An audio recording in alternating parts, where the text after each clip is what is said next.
Você não pode normalizar o cansaço físico e emocional que o seu trabalho está te causando. Eu sou Sabrina Moreira, vice-presidente do Instituto Nossa Causa, e no episódio de hoje do programa Segundelas, a gente vai falar sobre o que o trabalho fez com a minha saúde mental. E a convidada de hoje é a Larissa Cidral. Oi, amiga. Bem-vinda. Muito obrigada pelo convite. Estou muito honrada de estar aqui falando de um assunto tão relevante como esse. E quem é você, Larissa Cidral? Eu sou uma mulher sonhadora, ambiciosa, sensível, que acredito muito no protagonismo feminino e através de tudo que eu faço, eu busco trazer, através da minha vivência e do que eu ensino, a importância da sensibilidade para potencializar relações e para melhorar o mundo que a gente vive. Quantos anos você tem, Lari? 26. 26 anos. Sim. Conta um pouquinho da sua jornada, assim, como que você se descobriu nesse caminho, né? Do que você tem feito também. Nossa, por onde eu começo?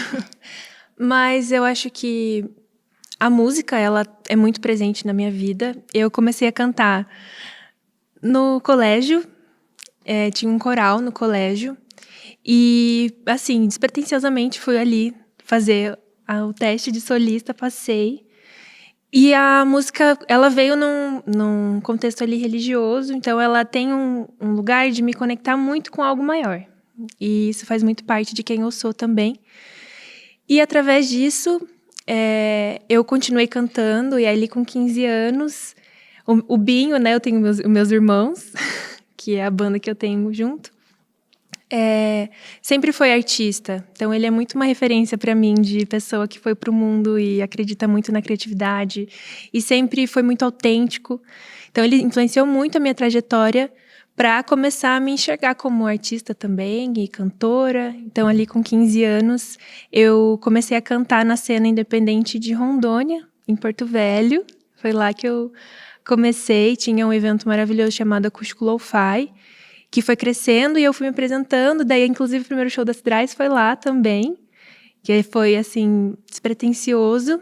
E hoje a gente é uma banda autoral que está lançando aí o álbum ainda esse ano.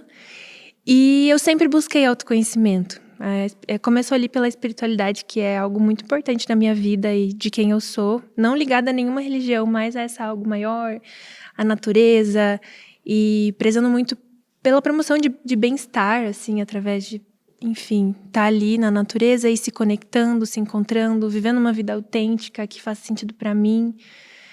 E acabei entrando, né, no autoconhecimento, nas terapias e fui cursar psicologia, que é a minha formação atual, né, além de artista e cantora, compositora, produtora. Atuo como psicóloga clínica, atendendo exclusivamente mulheres e encontrando esse caminho de conexão entre esses dois universos, né? Que é a psicologia e a promoção de saúde mental através dela, mas também da arte. Então, estou nesse momento da vida me compreendo dessa forma. Que leveza, né, gente? Só um pequeno parênteses aqui. Bom, primeiro que eu sou de Rondônia. Você não sabia? Você tinha me contado, mas tá. eu acabei não me conectando ali na hora, porque eu achei que era uma informação assim à parte. Não sabia que era o primeiro show de vocês lá em Rondônia. Sou nascida em Rondônia, não conheço a cidade, mas é incrível, né? Como o norte, né? O Nordeste proporciona muito isso. A questão da criatividade, né? Muito. Esse celeiro, né? Criativo que realmente exalta os artistas, né? Principalmente os artistas que estão aí querendo fazer acontecer, né? Acho que a gente vê aí os 26 estados do Brasil, mas, tipo, basicamente, né, gente que tá no sul, quantas oportunidades que tem, né? Nível Brasil. Como que você concilia essa vida de artista e também psicóloga, né? Qual que é o caminho do meio aí dessa arte? Eu acho que o caminho do meio entre as duas tem sido realmente o meu propósito, assim, de levar essa promoção de bem-estar e de conexão das pessoas com elas mesmas, né? Assim, então, a psicoterapia, ela entra ali como o processo terapêutico, eu trabalho na clínica, então, que é realmente um trabalho bem individual. E tenho a pretensão também de criar grupos de mulheres, grupos terapêuticos. E a Cidrais veio antes, né? Então, a gente começou a cantar num momento muito delicado da nossa vida, que foi o processo de doença da nossa mãe. Então, a própria criação artística, ela veio de um lugar de a gente se sentir bem. Então, a gente compunha e cantava entre irmãos para a gente ter um lugar seguro ali para lidar com tudo que estava acontecendo, muita instabilidade, muito denso o momento da nossa mãe. Então, acabou que todas as nossas criações e a essência da banda veio desse lugar. E aí, eu conversando com as outras pessoas, eu percebo que é como se na música condensasse essa sensação de se sentir em paz, em segurança, quando escuta e dá o play. Inclusive, uma das coisas que fez eu ir para a psicologia, além da história com a minha mãe, foi que as pessoas falavam que elas sentiam um alívio da ansiedade escutando os Cidrais. E eu ficava muito feliz, mas eu pensava, cara, a música tem 3 minutos. O que acontece com a vida da pessoa quando a música acaba? Como que ela vai lidar com essa angústia, essa ansiedade? Então também veio uma inquietação pessoal de querer proporcionar, né, o aprofundamento de lidar com as questões emocionais tão importantes e difíceis da nossa sociedade atualmente. E, gente, é incrível, de verdade, assim, você escuta, parece, você entra num tom, assim, meditativo da música, porque ela realmente conecta, assim, ela é bem profunda. Como que você lida com essa profundidade, né? A gente fala de saúde mental, mas ao mesmo tempo a gente sabe que, como que a gente constrói também relações saudáveis, né, no nosso dia a dia? Peraí, me perdi na pergunta, amiga. Como que você constrói relações saudáveis no seu dia a dia? Então, assim, teve que começar pela relação entre irmãos, né? A gente trabalha entre irmãos. Então, é muito importante que esse lugar seja preservado com respeito. Ali é meu primeiro laboratório de convívio humano, assim, de muitos experimentos sociais, é a relação com eles. Muitas brigas? Muitas brigas e, vixe, comunicação não violenta. Ou muito violenta. Mas prezando por não ser, sabe? A gente é muito diferente. Então, eu e meus irmãos, a gente é muito diferente. Então, a gente buscou realmente trazer saúde para essa relação, porque às vezes as pessoalidades acabam desgastando mesmo. E é um aprendizado que eu realmente levo para todas as outras relações na minha vida, assim. E com a psicologia só incrementou isso, né, os conhecimentos, mas é muito da experiência de proporcionar ambientes seguros nas minhas relações. Eu prezo muito mais por qualidade de relações do que quantidade, né? Às vezes, ter muitas rasas não faz muito o meu perfil, assim. Eu prefiro ter relações onde eu possa ser eu mesma e ser seguro, a pessoa, né, ter ali o mínimo de julgamento possível, né? Então, uma escuta muito ativa e um incentivo muito da pessoa ser cada vez ela mesma, com os próprios sonhos e poder contar, né, com esse lugar de, sei lá, o mundo tá tão hostil já, sabe? Então, a minha bandeira é realmente proporcionar espaços, né? Principalmente para mulheres dentro da psicologia, mas a Cidrais abrange muito mais do que isso. Espaços seguros para as pessoas serem elas mesmas. Isso, para mim, eu acho que é o maior triunfo, assim, da minha existência. Daí, com a Cidrais, como psicóloga, mas eu acho que o mundo é hostil, no geral. Então, é um ato muito revolucionário e político criar pequenos ambientes, que eles fiquem cada vez maiores, mas que as pessoas possam ser vulneráveis e serem elas e ter muito respeito, apesar das diferenças, porque o ser humano é muito diferente. E isso é né, uma dificuldade, mas também é a grande potência. A autenticidade, né? Você vai principalmente na psicoterapia ali, cada pessoa é um universo muito distinto. Parece que a pessoa abre a porta assim, do universo dela e eu entro para ela me contar o que está acontecendo. Então, prezo muito também pela, né, cada pessoa ser muito autêntica, assim, enquanto indivíduos e viver bem com isso. Que engraçado, né? A gente tá falando de gerações que já vêm com essa consciência de saber que se aquele espaço eu não posso ser eu mesmo, eu já me retiro e vou para outra comunidade, outra rede, né? Eu tenho feito muito isso, assim, né? Transitar em vários lugares, mas ao mesmo tempo eu também tenho essa habilidade, e eu digo que é realmente uma habilidade de construir espaços seguros.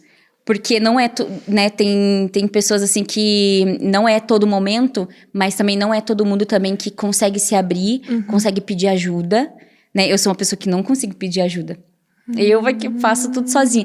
Mas é uma coisa minha, e eu entendi, assim, que é por conta dos traumas, né? Dessas relações que não eram saudáveis, que eu fui construindo ao longo do tempo. Fui deixando eu não ter limites, né, no caso. E não fui me posicionando em relação a isso, assim. E isso acaba nos adoecendo, né? Nossa, completamente. E aqui do link da conversa, mas eu acho que isso abrange tantas outras coisas, né? Não só do profissional, mas também nas relações interpessoais, que são esses limites, né? Do porquê a gente também fica doente. Total. Um dos pontos, assim, acho que na pandemia eu passei por 2 burnouts. Eu tava em 2 consultorias. Passei, né, não ao mesmo tempo, mas passei por 2 consultorias. Uma delas eu trabalhava 17 horas por dia. E aí eu tinha que todos os dias criar experiências diferentes para os programas, né, para as coisas que eu tava fazendo.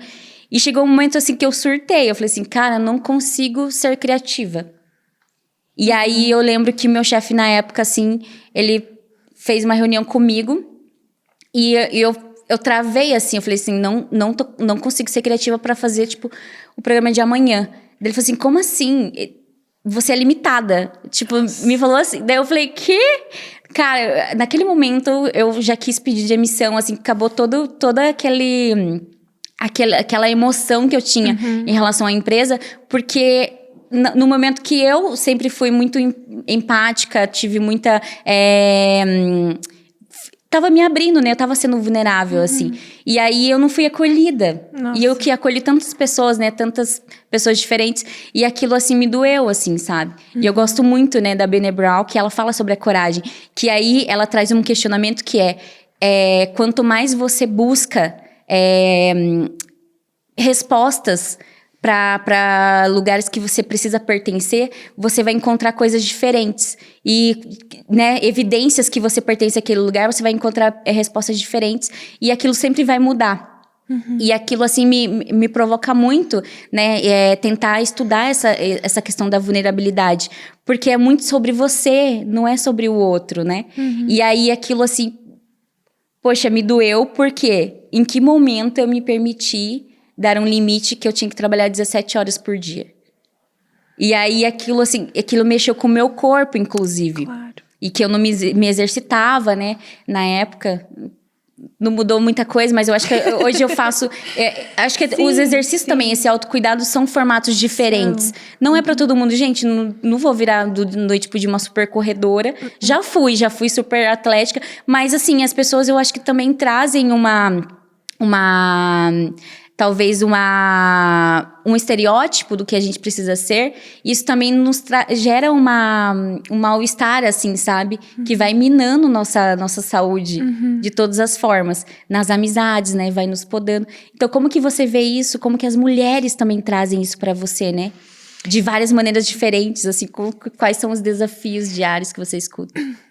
Muitos pontos dá para entrar no que você trouxe, né? Sinto muito por você ter passado por essa situação. Gera uma ferida muito grande quando a gente abre uma vulnerabilidade e ela não é acolhida. Parece que reforça aquela sensação de caramba, não posso contar com ninguém, né? Mas a intenção é buscar outras redes que possam proporcionar isso, foi uma situação muito infeliz, isolada e se a gente for pensar assim, até a questão da dinâmica de trabalho em si, ela tem uma lógica muito, né? Quando a gente fala dessas relações. Tem algumas outras empresas hoje em dia que buscam proporcionar melhor um ambiente, né? Acolhimento, até a psicoterapia, ou a psicóloga inserida fiz alguns estágios agora que eu terminei a faculdade, em organizacional, que tinha mais essa ideia de algumas empresas que proporcionavam. Fiz uma série de palestras sobre regulação emocional, inteligência emocional, numa empresa aqui em Curitiba. Então, eu acredito que seja mais por esse caminho, mas ainda falta muita empatia e sensibilidade dentro desse espaço. E você comentou sobre habilidade. Eu adoro essa palavra, porque é muito importante trazer que pode ser que a história de vida de cada pessoa não proporcionou espaço para que ela desenvolvesse habilidade. Do quê? De regular as próprias emoções, de lidar com emoções desconfortáveis, de comunicar o que está sentindo, limites. Muito pelo contrário, a gente cresce, né? Dependendo da família que a pessoa cresce, influencia diretamente, principalmente ali até os 7 anos. Como que essa pessoa vai entender o ser dela no mundo?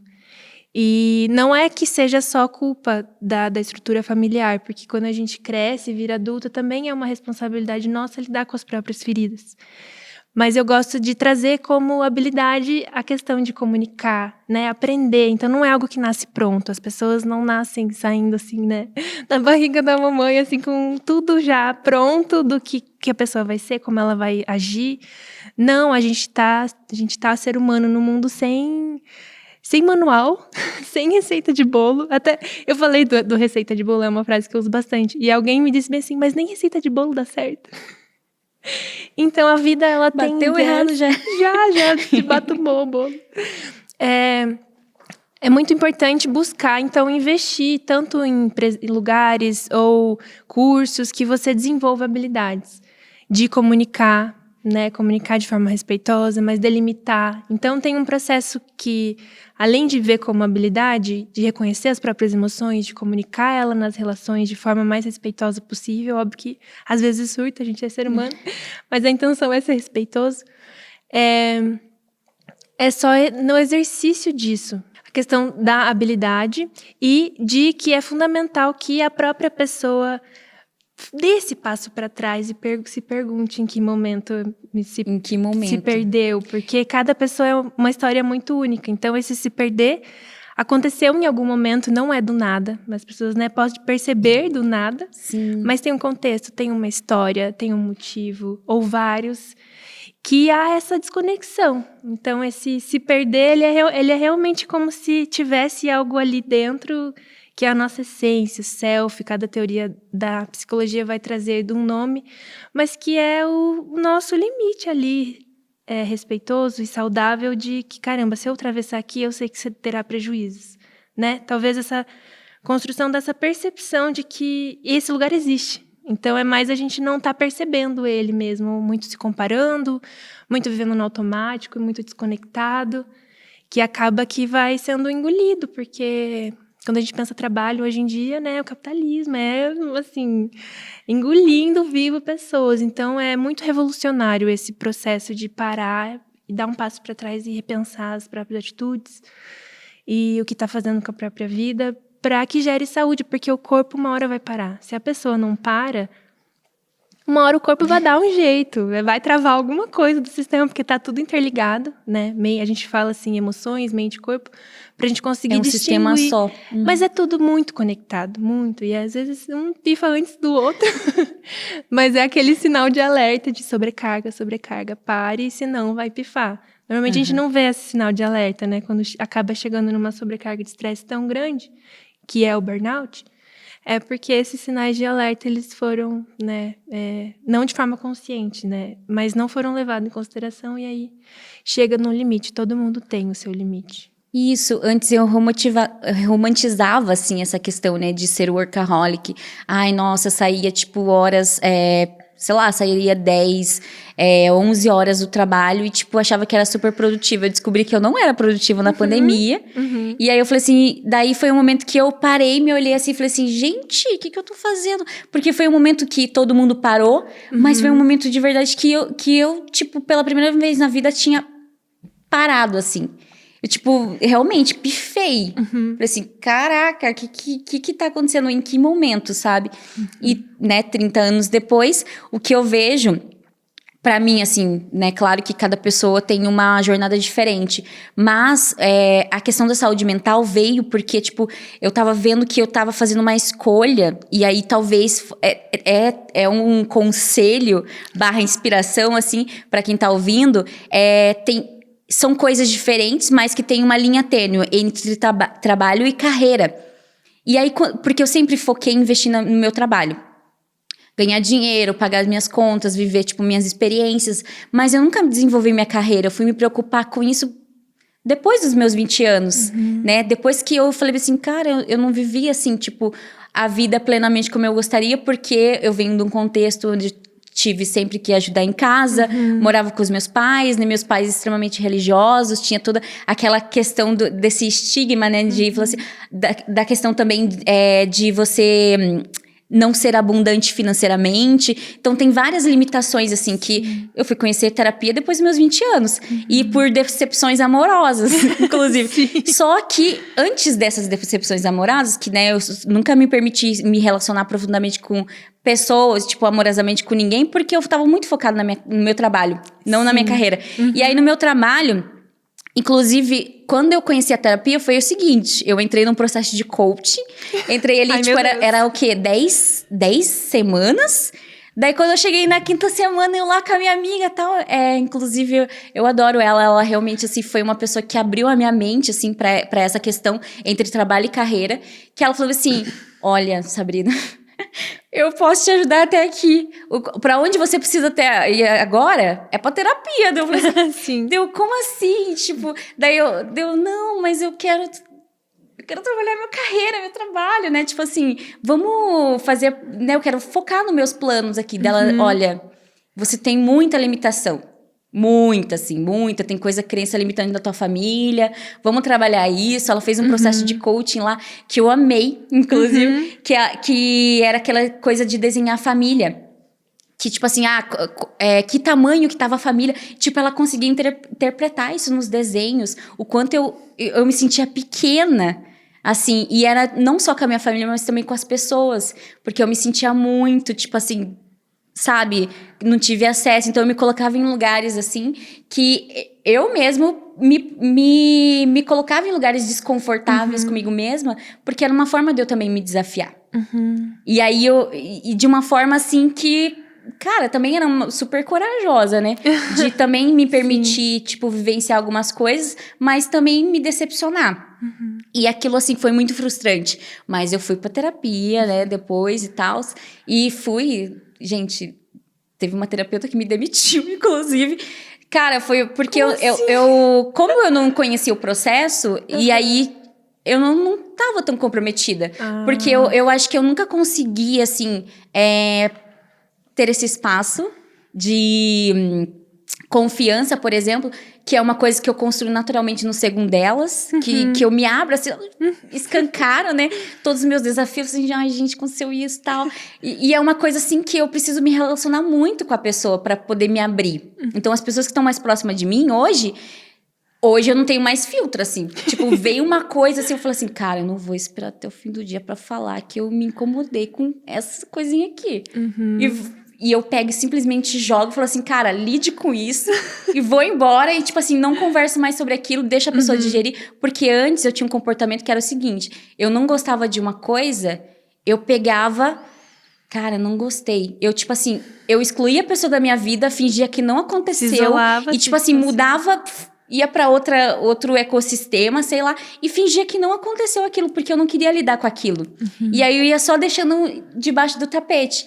E aí foi isso que eu trabalhei no coaching. E ela fez esse processo terapêutico. E aí, no fim, essas construções de relacionamento, né, as amizades, é muito terapêutico. Que é realmente quando eu consigo ser eu mesma. Exatamente. Que eu consigo ser como uma terapeuta, porque é tanta coisa pra compartilhar. Então, eu tô sempre começando, assim, na terapia. Mas meus amigos sabem, né, que eu não tenho esse comprometimento, assim, né, com algumas coisas, porque eu não consigo ser tão profunda, porque, cara, tanta coisa que acontece, tipo, a minha família é um universo, né, você sabe, você tem 3 irmãos, 3 irmãos sim. com visões diferentes, e a gente se encontra na dificuldade, Exatamente. né? A gente acaba se abrindo. Então, como que você vê isso também? Como que é esse processo pra você no dia a dia, pra poder ajudar a gente como nós? Muitos pontos. Você vai falando assim, aí eu vou trazendo vários links para trazer na minha fala. Mas o que eu gostaria de enfatizar do que você trouxe, eu trabalho exclusivamente com mulheres, né? Então eu achei muito relevante esse ponto que você trouxe da ambição, da carreira, do profissional. E eu vejo que é muito do nosso momento de vida, né? Do nosso pensar assim, a sociedade como a gente está inserida e todos os avanços que a gente teve com movimentos sociais para ter a mulher pensando carreira, pensando o que ela quer da vida dela. Nossa, isso é maravilhoso. Mas ainda existe muito mistificado o lugar do trabalho na vida dessa mulher, porque às vezes parece que em algum momento foi o príncipe encantado que viria, mas agora o trabalho parece que vai solucionar todos os problemas, né? Não estou generalizando, acho que aqui a gente está falando de um recorte muito específico através do contexto que você trouxe seu, que é muito importante que nós, mulheres, tenhamos nossa independência financeira, que a gente pense carreira, né? Que tenha a ver com nossos propósitos e o que a gente acredita no mundo, esse protagonismo. Mas é importante perceber se esse trabalho ele não está vindo num lugar de fuga, de lidar com questões um pouco mais profundas. Com certeza. Que não necessariamente tem a ver com a relação profissional. Marcar terapia urgente. Eu estou aqui como Larissa, mas eu acho que você tem a ver com as dores de outras mulheres, principalmente que eu atendo também, né? Que acabam, às vezes, focando muito no profissional e isso toma tanta conta da vida que a área dos relacionamentos amorosos, essas feridas da infância ficam de lado ali, debaixo do tapete, mas acabam influenciando a vida, o dia a dia, a visão de nós mesmas, né? A narrativa que a gente conta, essas crenças que você comentou. E então, olhar, quando eu falo, né, quando a gente fala sobre olhar para as feridas ou ressignificar, tem a ver com a gente se apropriar da própria história. Então, é como se em algum momento contaram que, por exemplo, você é estabanada, você é isso, você é desorganizada, você é aquilo. Aí você vai crescendo achando que você é aquilo, porque te contaram. E eu gosto muito de trabalhar principalmente com mulheres ali adultas, da adolescência, mas principalmente já adultas, percebendo que, cara, quando que eu virei mulher? Quando que eu virei adulta? Né? Esse processo de tanta responsabilidade em cima das mulheres e como isso às vezes se mistura tanto com a realização profissional a ponto de deixar de lado as outras áreas da vida, porque nós somos muito diversas e eu acho que o profissional ele é um avanço essencial na nossa autonomia, do nosso poder aquisitivo, de poder escolher.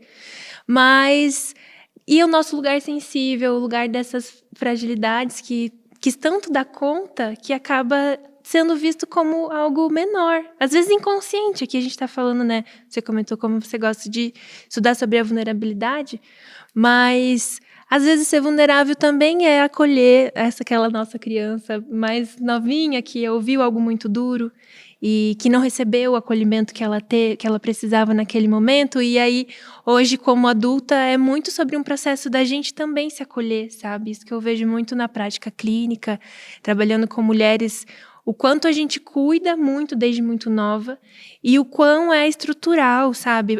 É muito importante fazer o recorte de gênero, né? De raça, de cor, de faixa... Ai, como é que fala? Faixa etária. Faixa etária, de idade, de econômica também, né? Porque são vivências diferentes, mas no fundo, em algum momento, uma mulher está cuidando de alguém, ou está querendo cuidar de alguma outra coisa que não é dela mesma. E eu acho que às vezes o trabalho ele vem nesse lugar, né? Às vezes nega a família ou ter filhos, essas coisas, por querer não ocupar esse lugar de dona de casa. Mas o trabalho também ocupa um distanciamento dela com ela mesma. E aí, por isso que eu acredito tanto no poder da psicoterapia ou no protagonismo feminino, e eu falo de sensibilidade, de saúde mental e de arte, porque eu acredito que a maior potência é quando a gente une e integra tudo isso, que é possível, né, ser próspera no trabalho e fazer uma narrativa diferente do lugar que a gente veio na nossa história, para construir algo próspero, algo saudável, uma narrativa, né, do que faz sentido para nós vivermos. Mas é desafiador, requer a nossa responsabilidade pela nossa própria história, requer muita autocompaixão, mas assim, muita autocompaixão e acreditar em nós e buscar ajuda para desenvolver essas habilidades. Por isso que a psicoterapia é um investimento em nós, sabe? Para que consiga ter esse lugar da escuta e também da conexão, porque existe muita cura através da fala, né? Como a gente vai se conhecendo enquanto vai falando, né? Super. Então eu Que vai percebo... se identificando, assim, você vê, eu não tô sozinho. Aquela pessoa sente isso também. E aí, é muito legal, assim, porque as ideias, elas vão se cocriando, né? E a gente fez muito disso, assim, dentro do próprio Segundo Elas, mas também em outras iniciativas, né? Que a gente acaba construindo essas conversas de maneiras diferentes. E são vários recortes. Eu não tenho como... Cada mulher é um universo. Exatamente. Né? Cada uma tem uma vivência diferente. E cada uma tem um desafio diferente também. A gente nunca sabe o que ela tá passando, né? Como que ela chegou ali também. Claro, isso é extremamente relevante de olhar, né, para a história. Ainda mais, eu gosto muito de... Não trabalho com protocolo e nenhuma interpretação dentro da abordagem que eu trabalho, que é a Gestalt. Então, quando a pessoa vem, ela vai me mostrar o próprio universo. Então, essa singularidade do ser humano, de viver a própria vida, da história que causou. Algumas coisas, elas convergem, né? Algumas histórias, principalmente isso dessa figura da mulher estar sempre cuidando, sabe? E pouquíssimo olhar para si e para esse cuidado tão necessário que, às vezes, a gente precisa dar pra gente mesmo, não vai ter alguém que vai vir salvar, sabe? Que vai vir e dar aquela mão. Óbvio que a rede de apoio é muito, muito importante, né? A gente estar próximo de pessoas que acolham e que escutem, mas tem uma parte que é nossa, que é de buscar ajuda e acolher a própria vulnerabilidade. Tava lembrando aqui do meme, que é a princesa lá no castelo. Mas, na verdade, eu não me sinto uma princesa, eu me sinto o próprio dragão, né? Que a gente tá ali se aprisionando. E aí, eu acho que é sobre isso, né? Também entender que é muito difícil assumir isso. Nossa, é muito difícil. E aí, sobre as evidências, né, que a Benebral fala, eu tive... Cara, eu acho que faz um ano, exatamente um ano, eu passei por uma experiência de me desafiar, assim... Claro, né, eu vivo a mudança, assim, na minha história, com a minha família, porque eu acho que a gente nunca conseguiu passar mais que um ano numa mesma residência. E aí, isso pra mim... A gente já teve, tipo, mais de 50 mudanças, assim, na minha vida. Caramba. E aí, na pandemia, eu tive essa oportunidade de passar 2 anos numa mesma casa. E pra mim, assim, foi uma conquista. De você também reforçar essa questão das raízes. E hoje, depois de muitos anos... Eu moro em Curitiba há 19 anos. E eu consegui realmente me sentir parte de Curitiba. Por quê? Porque eu vejo a cidade hoje com outros olhos, mas através de novas amizades também. Porque, né, a gente chegou aqui, teve momentos difíceis, mas essa coisa da raiz, de ver algo florescer, por exemplo, né? Até vendo aqui as plantinhas do Pequeno Canteiros, da Adri, a gente até falou sobre isso, né? Em algum desses episódios que vocês vão ouvir. Mas essa questão de você cultivar. E aí, cultivar plantas é como cultivar relações e, tipo, e ver crescer cada uma das coisas, né? E se ver crescer também. Exato. Eu costumo dizer que a relação mais importante da nossa vida é a nossa com nós mesmas. Então, eu trabalho muito como psicóloga dentro da psicoterapia e também nesses projetos que eu tenho vontade de criar em grupo, sobre a importância de pensar a relação com nós mesmas como um relacionamento. Sabe? De se interessar. Um relacionamento sério com nós mesmos. Um relacionamento sério com nós mesmos. E eu, às vezes, isso, né? Acho que talvez por eu ser profissional da área, parece algo mais óbvio, mas a gente vai conversar sobre qual é o diálogo interno, qual é a voz que você fala com você mesma. Ela é punitiva, ela é de autocobrança, ou ela é encorajadora, ela é incentivadora, ela acolhe erro, ou ela pune. Então, perceber que esse diálogo ele acontece o tempo todo. Sim. Mas quando a gente está mais inconsciente e mais no automático, é quase que a gente fosse consumido por esses diálogos. Ou essa identificação ser tão grande que a gente trabalha muito na psicoterapia também o processo de você dar um passo para trás e você conseguir identificar como observadora as emoções, os pensamentos, essas vozes. E você ter com mais consciência mesmo, a awareness, que a gente chama na Gestalt, essa percepção mais ampliada do que está acontecendo, de onde vêm essas vozes, de se é esse contexto mesmo, ou são essas feridas de antes que estão reverberando nas relações hoje. E a importância de nutrir e levar a sério essa relação com nós mesmas, de cuidado, de encorajamento, de acreditar, de prezar por esses limites como algo que não... É para não surtar, mas é para viver bem também, né? Claro. Não esperar chegar no limite para começar... Epa, pera, acho que eu preciso cuidar um pouco mais de mim. dá pra cuidar e percebendo os sinais que Estar antecedem. vigilante, né, o tempo todo. Mas, sabe, é muito louco pensar nisso, porque, na verdade, essa coisa de você estar vigilante o tempo todo, isso também, né, te causa, assim, Teve algum estresse. momento que você, tipo, isso aqui me travou, sabe? Sim. E aí, você falando da sua família, né, meu pai, ele passou por 2 cânceres no cérebro. Nossa, caramba. E aí, pra gente, assim, isso é quando a gente era criança e quando a gente cresceu. Então, é um câncer que ele vai e volta. Então, a gente tem sempre esse cuidado, assim, com ele, sabe? Só que ele é um cara super saudável e, tipo, um cara extremamente criativo. Tanto é que a gente discute muito, assim, essa questão dele. Ele é designer. E aí, ele é designer sem formação. Tipo, ele tem muito talento, assim. E é uma coisa que eu falo, assim, que eu demorei muito tempo pra, tipo assim, assumir que eu também sou da área do design, sou da área da comunicação por conta dele, assim, e sem nenhuma formação. E aí eu vejo essa questão de você também seguir certos passos da sua família, mas você negar isso também. Entendeu? Negar talentos. Como que você lida com isso? Porque às vezes você vai para um caminho. Eu lembro que quando a escolha de eu ter feito direito foi uma escolha assim, tipo, erradíssima.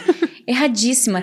E aí, por conta de frustração de um relacionamento, mas também frustração de um emprego que eu tinha na época. Então, eu falei assim, não, eu quero fazer direito. Daí eu quero defender a minoria, quero, tipo, ser porta-voz, quero ser advogada, assim, acho que ter aquele título. E não cheguei nem perto, assim. Eu acho que eu cheguei perto, né? 3 anos ali de formação, mas é uma coisa, assim, que todo mundo fala, pô, e eu consegui uma bolsa na época, isso me deixou super orgulhosa, na melhor universidade da época, falei, não, isso aqui não é pra mim. Sabe, assim, não... E eu tava fugindo da comunicação, por exemplo. Então, talvez... Isso é frustrante porque nos faz tomar decisões, tipo, precipitadas, de algo que a gente não precisa viver. Essa vida com leveza, o futuro do trabalho que eu acredito hoje, é isso. Tipo, você ter liberdade de escolha, você, tipo, ter essa flexibilidade de poder fazer o que você quer fazer, como você quer fazer e com quem você quer fazer, entendeu? E aí era aquela coisa assim, pô, eu tinha uma reunião atrás da outra, aquilo era frustrante, eu não conseguia produzir. Onde que tá a criatividade? Em que momento eu parava pra, tipo, ser criativa? Não parava. Eu trabalhava final de semana, ficava virando. Então, isso já não era saudável. Então, eu repenso o tempo todo, até os formatos de relações. E com o trabalho também. Porque a maioria das minhas relações são sobre trabalho. E aí, como que a gente também tem esse caminho do meio, né? Sim. Eu me lembrei de uma palestra que eu fui convidada a dar. Como psicóloga e artista, eu tenho entendido essa linha que cruzam os 2 caminhos, as 2 profissões e vivências. E eu fui convidada para falar sobre saúde mental para profissionais criativos. E do ponto que foi muito trazido, tanto, né, da abertura deles em relação à profissão, como também quem vive de profissão criativa como artista, sobre quando a gente acaba perdendo o prazer. Porque a arte, a criatividade, ela veio antes do trabalho, né? Então, quando a gente pensa antes de vir adulto e ter que trabalhar, a criação, ela é algo espontâneo, ela é algo que traz prazer. E muitas vezes trabalhar com isso faz com que seja só uma meta a ser atingida ou só uma entrega a ser feita. E acaba que algo que era prazeroso e que era parte do que a pessoa vira um produto excluído somente, né? Perde o sentido da conexão.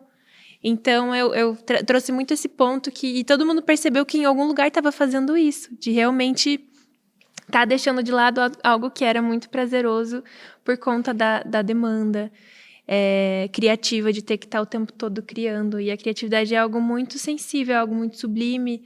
Ela tem estratégias e técnicas, mas algo muito extraordinário e espontâneo nasce de um lugar de ócio também, né? De um lugar onde... inclusive, eu tava conversando com meu marido. Meu marido, eu também gente, sou casada. ela é casada há 26 anos, tá? Sim, mas eu amo. Ele é um grande parceiro, assim. Ele é me apoiou desde o começo. A gente preza por uma relação muito saudável também. E a gente tava conversando essa semana sobre... Nossa, ele falou, não sei se você parou pra pensar, mas o dia que não é útil não é o dia de semana. Então, os finais de semana, os feriados que não há trabalho, é inútil. Então, a gente vive numa cidade que está pregando esse tempo todo. Então, quando a gente faz esse passo para trás e pensa o nosso tempo, a nossa vida, não é só dinheiro. É experiência, é existência, qualidade e como é importante que a gente esteja bem para que esteja trabalhando, para que esteja se relacionando. Então, pensar o relacionamento sério com nós mesmos, ele melhora a qualidade de todo o resto. Então, é realmente esse passo anterior de, sabe, de reconectar com algo que se perdeu e como isso já reverbera em todas as outras relações. Porque quando você está melhor com você mesmo, você estabelece limites. Você percebe quando você está sendo desrespeitado, você percebe quando você já está sem energia para dar, e aí você remarca, você remaneja, você tem mais Tudo autonomia. fica difícil, né? Não, tem mais autonomia para as decisões. Eu acho, né? Eu acredito que quando a pessoa está melhor com ela mesma, o que era mais difícil se torna mais... muda a chave, de em vez de, vou incomodar o outro, caramba. Se eu fizer isso pelo outro, eu vou estar me anulando, sabe? Exato. E isso tem um custo, e ele vem mais pra frente. Então, quanto mais a gente for percebendo o anterior a isso, mais a gente consegue ir percebendo os alertas que são dados para conseguir encontrar a vida para além do útil, né? O trabalho ele é importante, e é importante, né, que crie com propósito e se conecte com pessoas e rentabilize, ganhe dinheiro com isso. Mas existe um ser humano antes do trabalho e às vezes é tudo muito automático e esse humano e sensível é deixado de lado. Então é muito revolucionário. A gente vive num sistema que não está o tempo todo valorizando esses momentos.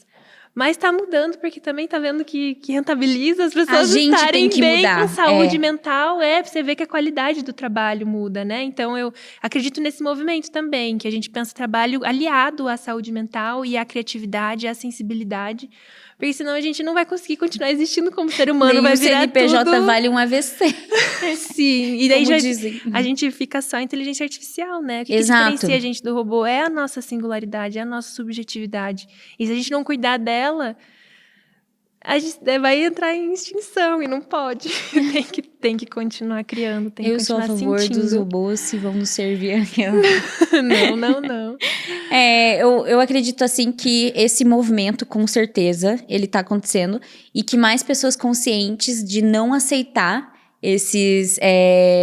essas vagas arrombadas, como a gente vê na internet da vida, porque isso abre pretexto para outras coisas, né? Uhum. Então, cada vez mais a gente precisa se posicionar para que a gente não normalize esse tipo de comportamento, a começar por nós. Então, mais do que vocês aprenderam, eu também aprendi muito aqui nessa terapia, Ai, meu Deus. Individual e em grupo. E aí, o que eu vejo, assim... dessas experiências, tá? O que eu ia falar lá atrás, que, né, nesse 1 ano também da construção da Casa Caos, para mim foi um processo, assim, tão divertido. E foi um laboratório, assim, que eu consegui vivenciar tão a fundo, assim, sabe? Tipo assim, com profundidade, que... a experiência, por exemplo, de abrir e fechar a Casa Caos, né? Esse espaço físico. Que isso, pra mim, assim, eu tinha todo um momento de abrir, né? No meu tempo ali, a gente tinha um horário diferente. A gente foi mudando as regras do jogo pra se adequar na rotina que a gente gostaria, né? Então, isso também era já um movimento diferente do quanto a nossa criatividade estava aflorada. A gente se permitiu muito ser criativo, mas, ao mesmo tempo, também... olhar para o resultado e falar assim, isso aqui não deu certo, já vamos mudar, tipo, amanhã. Então, isso também, eu gosto de lugares que me dê liberdade criativa. Então, como você se vê também, como isso, né? Você é uma criadora de conteúdo. Sim. Então, como que você traz isso no seu dia a dia? Eu gosto da criatividade como forma de existir no mundo mesmo. Até eu trabalho com a abordagem da Gestalt. A gente fala sobre ajuste criativo. Então, o ser humano, seja trabalhando com o criativo ou não, tem que ser criativo o tempo todo para ampliar a percepção e possibilidades de pensar novas soluções, de pensar formas de se relacionar diferente, mudar decisões diferentes. A criatividade é sobre ampliar perspectivas. Então, não tem um único jeito certo, né? Então, quando a gente é criativo, a gente também está... vendo a vida de outras formas. E é isso que eu busco levar na minha vida e, consequentemente, no meu trabalho, criando. Então, eu sinto muito prazer criando também. É uma forma de eu me comunicar com as pessoas, de de informar, de trazer uma outra perspectiva de mundo, que muitas vezes a pessoa está ali presa no convívio ou na sociedade que ela vive ali, na cultura, no ambiente, nas pessoas, e isso acaba delimitando muito. E aí eu acredito que a internet veio muito para ampliar essa percepção também de que é possível mudar, é possível acabar e começar de novo, quantas vezes for necessário. Tá permitido. Tá permitido. Tá permitido. Se permita, porque às vezes fala assim, é muito difícil começar uma coisa do zero. Mas as pessoas não falam o quão difícil é permanecer num lugar infeliz. Então, eu falo justamente isso. Gente, custa. a coisa mais fácil é começar alguma coisa. A dificuldade é você, ter a recorrência, né? Você continuar dando vida para aquele movimento, continuar acendendo essa fogueira, né? Que nunca pode apagar, assim. Acho que é muito das nossas vontades. Exatamente. Lari, se você pudesse fazer um checklist de autoamor e autocuidado para quem tá começando, qual seria? Faça terapia, cuide da sua saúde mental, separe um tempo na tua semana, 50 minutos do seu dia vai fazer diferença enorme na sua vida, para que você tenha um tempo de qualidade para se escutar e se priorizar. É um momento seu, ali você não tem que estar além de ninguém, além de você. Esteja cercada de pessoas que te inspirem. Isso é um aprendizado que eu tô tendo recente. Me mudou minha vida. Algumas coisas que eu achava que eram muito óbvias para mim, e quando não é pro outro e desencoraja, é um ato de não estar se amando, sabe? Porque a gente é muito movido, muito influenciado pelo nosso ambiente, pelas pessoas que a gente convive. Então, esteja cercada de pessoas inspiradoras. Faça o que você ama. Separe um tempo, se não for a psicoterapia, separe um tempo na sua semana, no seu dia, para você fazer uma coisa que você goste muito. Pode ser um hobby da sua infância, assistir um filme que você gostava, ligar para alguém, ir para algum lugar que te inspire. E o que mais? Não é só skincare. Skincare também é importante. Skincare é bom. Mas não é esse tipo de autocuidado e autoamor. Eu acho que invista em limites na sua vida. Eu acho que é de muito amor e muito revolucionário para que nós, mulheres, tenhamos essa autonomia de delimitar o que a gente quer da nossa vida, porque as pessoas escolhem pra gente o tempo todo o que a gente tem que vestir, o que a gente tem que fazer, o que a gente tem que falar, que cabelo que tem que ter, qual que é a unha do momento. Todo mundo tá falando o tempo todo. E aí isso tira a nossa capacidade de escolher por nós mesmas. Então, diga não. Aprender a dizer não e aprender a dizer sim quando é para receber ajuda. Isso é outro processo. A gente fala tanto sobre a mulher aprender a dizer não, né? De não quero isso, não quero aquilo, delimitar. E aí eu vejo na psicoterapia muita demanda de mulheres, mas eu não sei pedir ajuda, eu não sei receber ajuda. Eu tô sempre disponível para todo mundo, se precisar, só me chamar que eu cancelo tudo que é meu. E vou estar lá disponível para a pessoa. Gente, isso não é um caso isolado. Então, a gente precisa falar sobre gênero. E esse recorte de quão revolucionário é a gente... Não vou poder agora. Mas se você quiser vir aqui me ajudar, eu aceito. Estou precisando disso para fazer.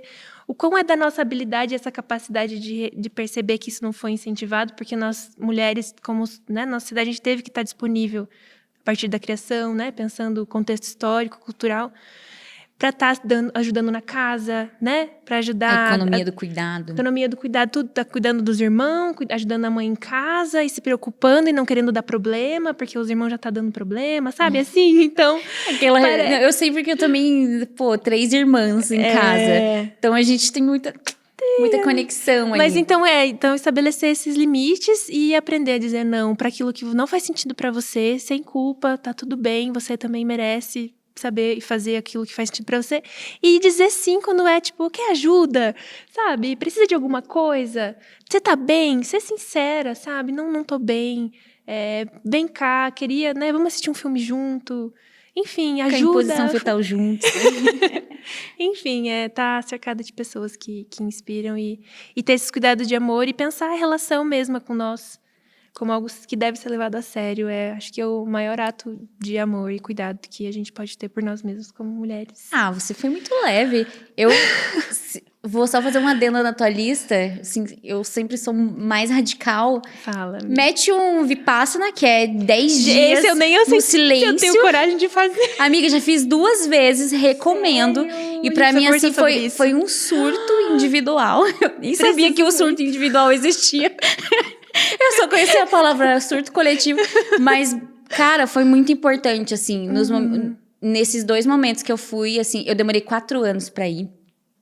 Primeiro que você tem que se preparar, né? O Vipassana, ele é um projeto gratuito mundial, que você vai para um centro de meditação no meio do nada, literalmente, ou no meio do centro, né? Curitiba tem um, inclusive, que acontece uma vez por ano. Fiz aqui esse ano, inclusive. Nossa, eu vou fazer, e aí, quero fazer. O ponto é que você, tipo, fica offline por 10 dias. Então, você tem que ficar disponível por 2 semanas. Tipo, você tem que parar a tua vida. Você fica sem celular, você fica sem contato com a natureza, você, tipo, se isola, literalmente. E lá você não troca ideia com ninguém. É, tipo, comer, rezar e amar, literalmente.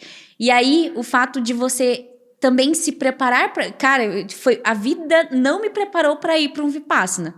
Ficar no silêncio, assim, foi uma coisa... Gente, eu no silêncio, imagina. Eu falei, ai, nossa, isso vai ser difícil. Na segunda vez, eu amei.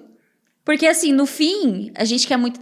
Todo mundo quer muito, muito, não quer aquilo também. Tipo, não, quer ser tá menos. Fugindo, isso que eu entendi, assim. Que é questão do espelho, né?